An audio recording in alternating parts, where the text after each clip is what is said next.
world is generating more waste than ever before. Every region contributes, but some carry a far heavier burden than others. East Asia and the Pacific tops the list, followed by Europe, South Asia, and the Americas. Even smaller regions are producing waste at a scale that is hard to ignore. Zoom into any country, and the picture becomes more personal. How much waste a person produces each day depends on where they live. Poorer nations generate far less per person, not by choice, but by circumstance. Wealthier nations consume more and throw away more. So where does all this waste actually go? Around the world, waste is handled in many different ways: collected, recycled, composted, burned, buried, or simply left uncollected. No single method dominates, and a significant share never gets properly managed at all. The way waste is treated reveals a deep inequality. In the poorest countries, most waste is never collected. It piles up in communities, polluting land, water, and air. As income rises, so does the quality of waste management, with richer nations using cleaner and more structured systems. Not all waste is the same.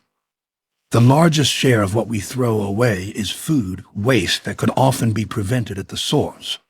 The rest is a mix of paper, plastic, glass, garden waste, and other materials, each requiring a different approach to manage responsibly. Looking ahead, the trajectory is alarming.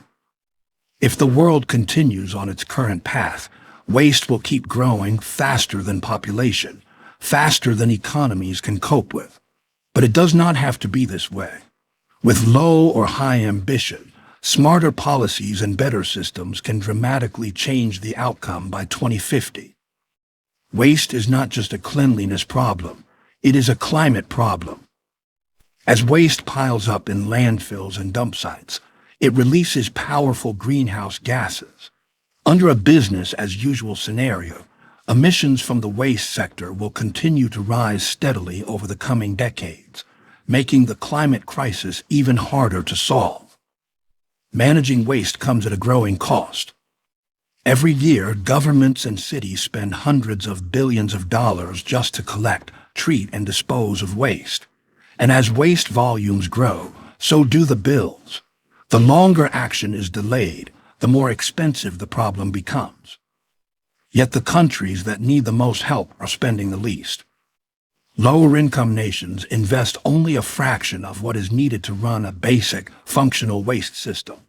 Even high-income countries fall short of the recommended spending range. Closing this gap is not optional, it is essential.